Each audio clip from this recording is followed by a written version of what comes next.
Assalamualaikum. Selamat sore teman-teman. Terima kasih yang masih terus menonton channel saya. Mudah-mudahan ada manfaatnya buat kita semua. Amin.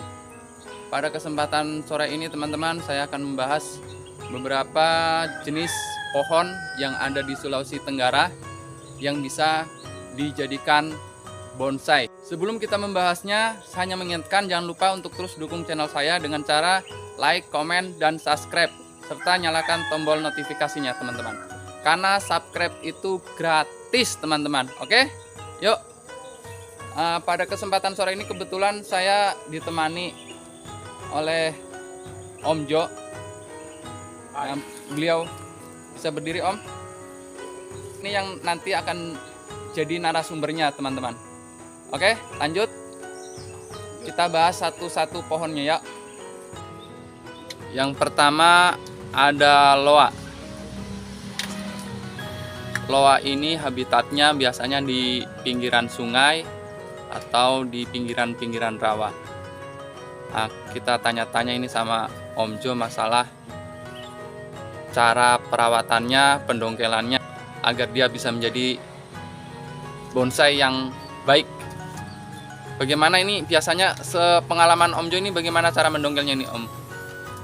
Kalau untuk loa, saya rasa sangat mudah tumbuh, tidak perlu diangkat dengan tanahnya, cukup gali saja pohonnya, tanam, nanti segala macam media. Saya rasa kalau untuk loa, pengalaman saya, dia mudah tumbuh. Yang penting siramnya, karena pohon loa ini kuat akan air. Dia sangat kuat akan air, dan yang pasti membiarkan dulu cabang-cabang atau tunas-tunas tumbuh sembarangan. Setelah itu baru kita pilih-pilih lagi. Seperti pohon loa ini kan dulu juga diangkat tanpa tanah. Tanpa tanah ya. Tanpa tanah, hanya diangkat, tanam saja, digeletakin, ibaratnya disimpan saja, dia tumbuh subur seperti ini. Iya. Cuma memang ini berapa tahun memang tidak terawat. Ini baru mulai dirawat, mulai pemangkasan pertama. Dan pohon loa ini sebenarnya super duper ini menurut saya ini.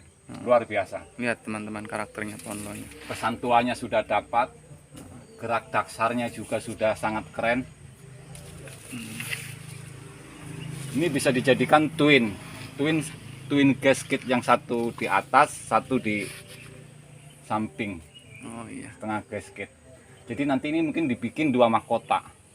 Dibikin dua mahkota teman-teman. Dibikin dua mahkota.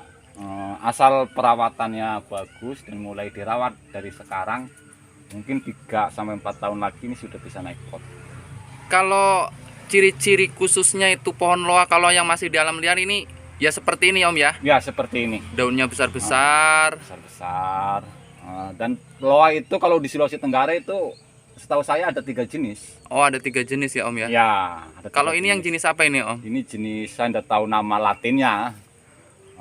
Cuma yang pasti ini yang daun runcing sedikit lebar. Karena ada yang kata orang bilangnya samurai, kecil panjang dan sedikit melengkung.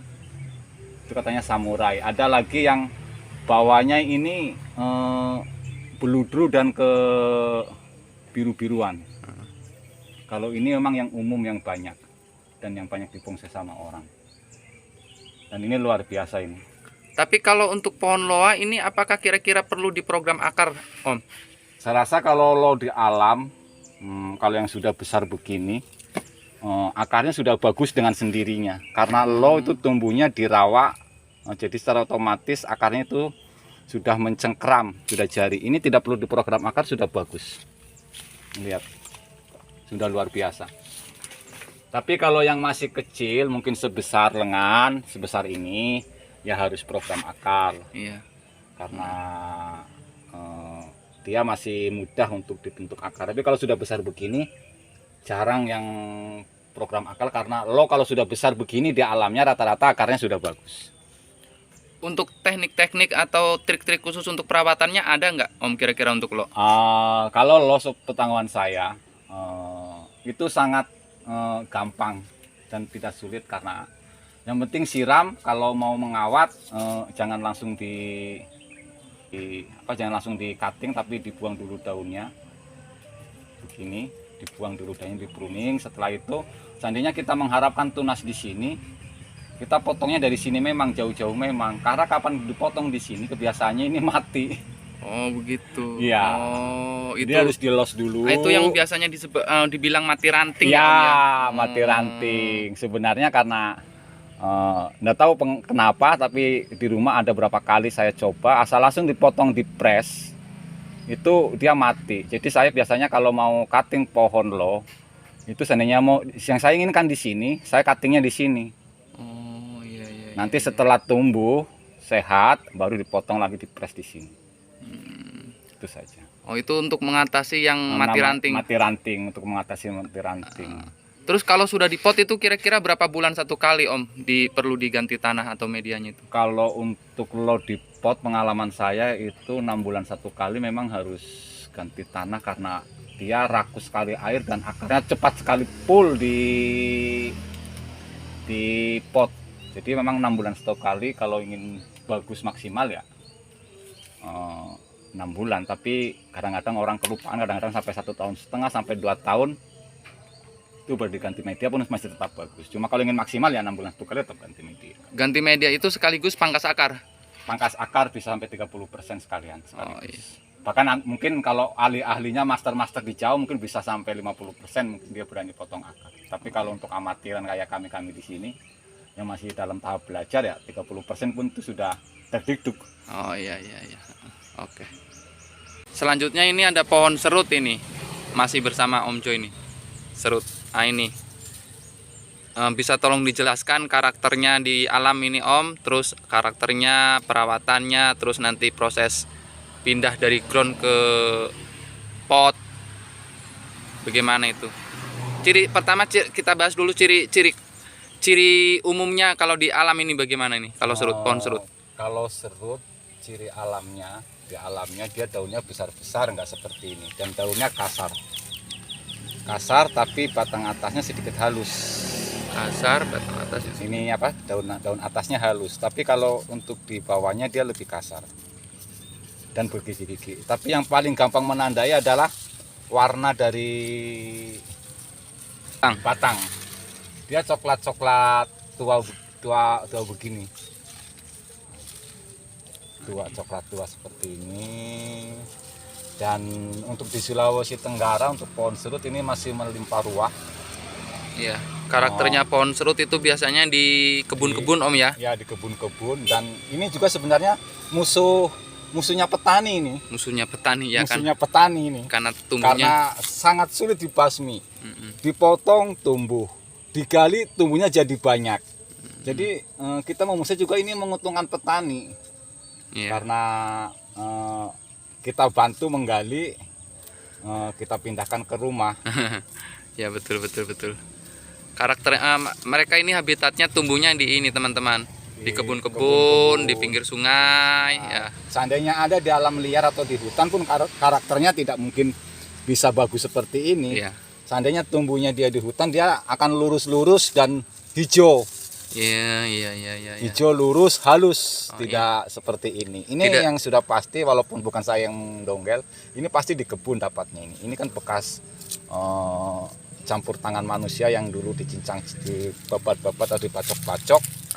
Jadi tumbuhnya dari sembarang tempat. Oh iya. Terus proses perpindahan dari ground ke pot ada trik khususnya enggak ini, Om?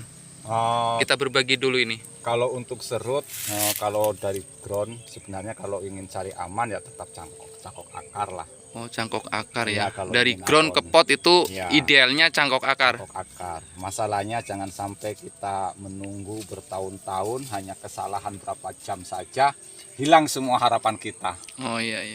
Kan sayang. Kita mencangkok akar kan paling hanya butuh waktu berapa jam saja. Sementara kalau langsung kita pindahkan tetap ada resiko.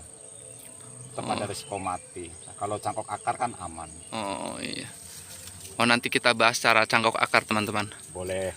Terus medianya untuk campuran ini Om, kalau sudah di pot ini Om, medianya yang ideal. Kalau untuk serut itu medianya nggak perlu khusus setahu saya. Tidak perlu tetap khusus.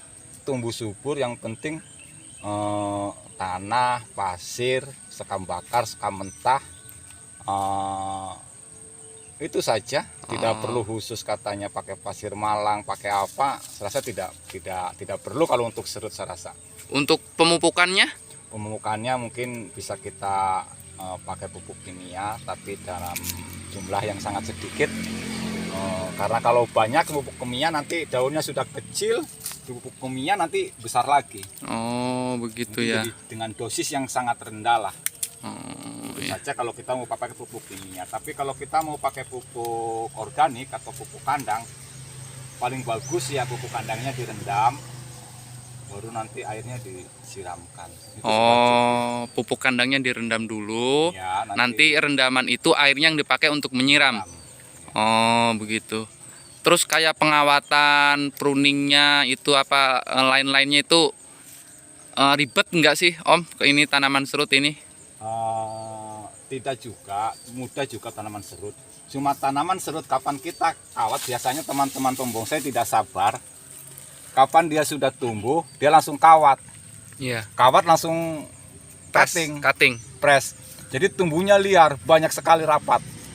Jadi idealnya bagaimana Om? Idealnya ya kawat biarkan dulu, los. Oh kayak begini ya? Nah ya kawat. Kayak begini ya. Ya seperti ini kawat, los. Ini kan hanya mengarahkan saja. Yang tadinya bengkok seperti ini kita luruskan. Karena ini kan mau dibikin grouping, kita luruskan seperti ini. Yang penting jangan saling bertumpuk. Ini kan bertumpuk, di belakang sudah ada, di depannya ada, jadi tidak kelihatan. Nah seperti ini. Kawat los dulu. Kalau kapan langsung di cutting pendek-pendek, dia tumbuhnya dari setiap tunas banyak sekali dan akhirnya akan tumbuh kerdil seperti ini. Jadi batang belum ideal, daun sudah mengerdil. Daun sudah mengecil. Iya. Kalau untuk sudah di pot ini biasanya pengalamannya Om ini berapa bulan sekali nih Om ganti medianya? Kalau serut biasa sampai 1,5 tahun dia masih bagus. Bahkan saya pernah sampai 2 tahun pun masih bagus serut. Baru ganti tanah karena serut kapan di alam liar mau dipindahkan ke rumah memang sulit, tapi kapan sudah di pot dia bandel sekali. Sulit gitu. Matinya kapan sudah di pot. Oh begitu. Dia bandel, dia tahan. Oh berarti itu plus minusnya serut ya Om ya? Kalau masih dari alam dipindahkan ke rumah sulit hidupnya. Maksudnya sulit gampang lah. Kadang masih ada resiko mati atau apa kalau kurang perawatan. Tapi kalau sudah di pot, sudah kita rawat, dia sangat bandel tanaman serut. Oh iya. Mungkin cukup sekian saja Om ya. Oke, terima kasih teman-teman. Cukup sekian saja kayaknya. Ini pembahasan kali ini. Untuk selanjutnya masih ada yang akan kita bahas. Tunggu video berikutnya, oke? Oke, teman-teman. Demikian tadi video singkat dari saya. Mudah-mudahan ada manfaatnya. Untuk tanaman-tanaman yang lainnya atau berikutnya, saya akan buatkan videonya lagi ya. Dan tunggu video saya berikutnya. Oke, terima kasih. Untuk yang terus masih mau mendukung channel saya, jangan lupa terus dukung channel saya. Jangan lupa bahagia. Assalamualaikum warahmatullahi wabarakatuh.